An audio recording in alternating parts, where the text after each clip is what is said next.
Hello everyone and welcome to another News Coolum video and another plug side chat. In this video I wanted to talk about what I consider two major considerations for public DC fast charging that sort of need to be addressed, and I'm going to bring Tesla in on this. Even though they're not really a public network, they can serve as a good example for a couple of these concepts. First is distribution. The second is site concentration.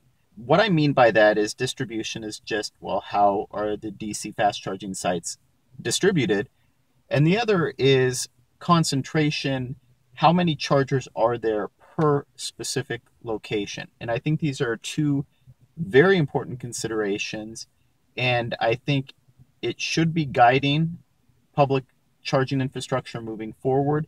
And for a few companies, I think it is. But I also think that we might have gone overboard in certain areas, and I'll speak to that as well. Distribution can really be broken into two different categories. On one hand, no argument that Tesla's distribution of their supercharger network on a national level is way better than what we currently see implemented in the public DC fast charging space. There's no single network, and even if you combine all of the networks together, the public networks at this point, none of them have a cohesive sort of national distribution in the same way that Tesla does. So in that regard, Tesla could be looked at as sort of an archetype to follow after in terms of national level of distribution. However, and this is an area that I don't think the public charging infrastructure gets enough credit, and it's an area where, frankly, the supercharger network is actually weak, and that is at the local and regional distribution level. And I know I'm probably going to get some pushback, but it's true. And an example of this is my 500-mile drive that I take north. Because of the way the public DC fast chargers are distributed, I could drive that route several times and never use the same charging site twice. That's a very powerful, important thing because a lot of times you hear people talk about tethering, right? You're tethered to the charging infrastructure. Well, yes, and that's going to be true for a while, but that's also why having good regional and local distributions of the chargers is so key, because you can then tailor your trips around what you want to be doing. Do you want it to just be a quick stop where you're just charging up, maybe stretching your legs, maybe using the bathroom?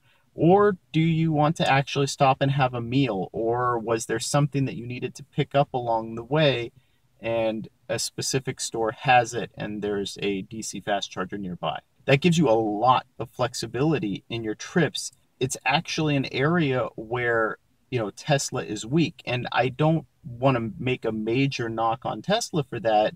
It's because they prioritized long distance travel first and foremost, and really they're just a single player. So having them have multiple charging locations in the same city at different businesses just might not make sense. They cover for that with an area where they're much stronger than what I feel the current public charging infrastructure is, and that's getting into what I was talking about, site concentration, the number of chargers per specific location.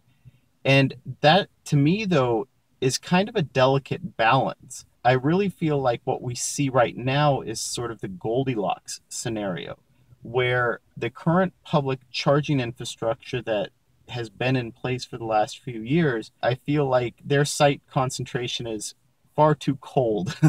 At the same time, though, I feel like Tesla's site concentration can be too hot. There is a middle ground. Given the current population of electric vehicles, I really don't see how you can justify having a site with less than 2 DC fast chargers. Really doesn't matter what site it is. If you feel that DC fast chargers are appropriate for that site, there should be a minimum of 2, and that's given the current electric vehicle population. And why is that important?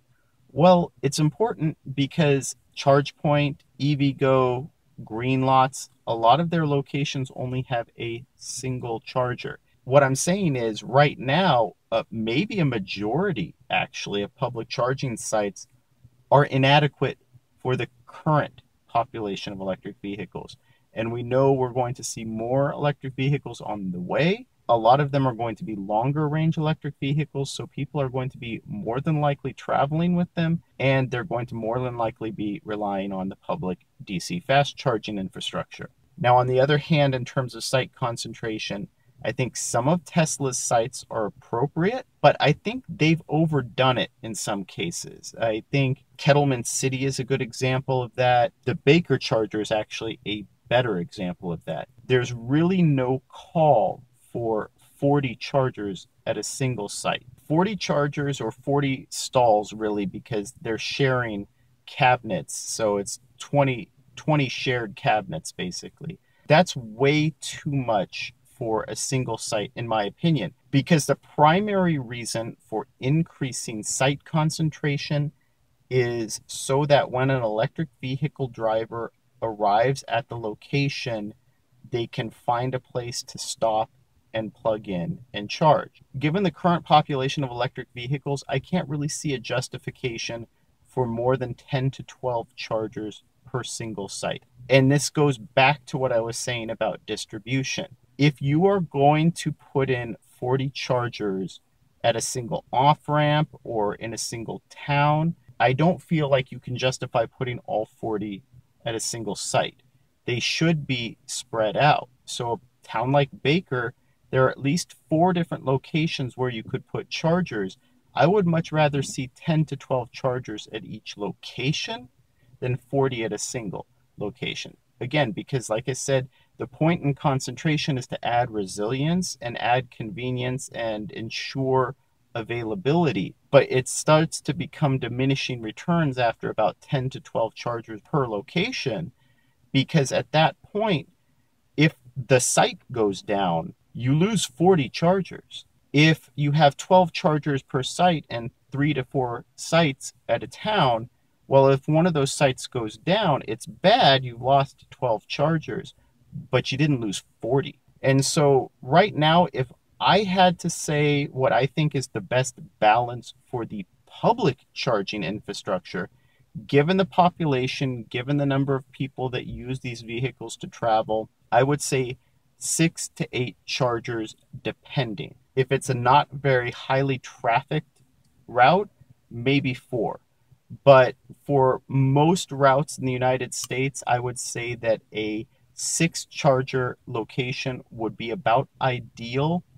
And if it's going to be heavily traveled, say something like Interstate 5 in a state like California where there's a high amount of electric vehicles or a large electric vehicle population, you could probably justify 8 to 10 to maybe as many as 12 chargers at a single location. Anything beyond that, I think you're exceeding the needs of the EV population, at least for the next 4 to 5 years. And you would be better served, in my opinion, putting a second site 10 miles up the road, 20 miles up the road, than you would doubling down on a single location. So I'd love to hear what you think about that. What do you think is maybe the magic number for different site locations to ensure availability of chargers? Do you think I'm wrong? Do you think 40 chargers isn't overdoing it? Do you think it's not enough? I'd love to hear what you think about the different implementations, what sort of distribution you value more, whether it's having more sites in a town or along a route, or having more sites distributed nationally. In that, would you rather see a site with 40 chargers every 150 miles, or maybe 10 to 20 chargers every 100 miles, or maybe 8 to 10 chargers every 50 miles? I'd love to hear what you think about it and what your opinions are on this. If you enjoy this video, please like and subscribe. It really helps out the channel, and thank you for watching.